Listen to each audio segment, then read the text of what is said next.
শ্বাসরুদ্ধকর সময় আর মাত্র 4 দিন, অবসান হচ্ছে দীর্ঘ অপেক্ষার। 12ই ফেব্রুয়ারি রায় ঘোষণার দিন। ভোট উৎসবে সামিল হচ্ছে পুরো বাংলাদেশ। আশা আশঙ্কা সবই আছে, কেমন হবে ভোট, জয় পাবেন কারা।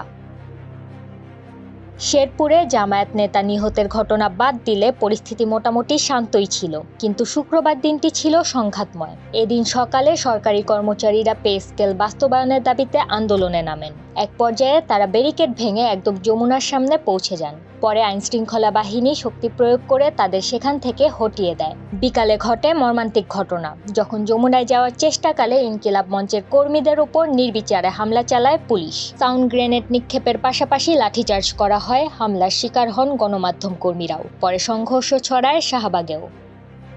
এ ঘটনার পর নানা রকম গুজব গুঞ্জন ছড়াতে থাকে। তবে প্রধান উপদেষ্টার একজন ঘনিষ্ঠ সহযোগী RTNN-কে জানিয়েছেন, পরিস্থিতি যাই হোক, নির্বাচন হবে। নির্বাচন কেমন হবে সে প্রশ্ন যেমন উঠছে, নির্বাচনে কারা জয়ী হবে তা নিয়েও চলছে তুমুল আলোচনা।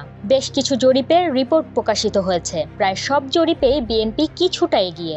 কোনো জরিপে বিএনপি জামায়াতের মধ্যে হাড্ডাহাড্ডি লড়াইয়ের আভাস পাওয়া যায়। রেকর্ড সংখ্যক বিদেশি সাংবাদিক বর্তমানে বাংলাদেশে অবস্থান করছেন।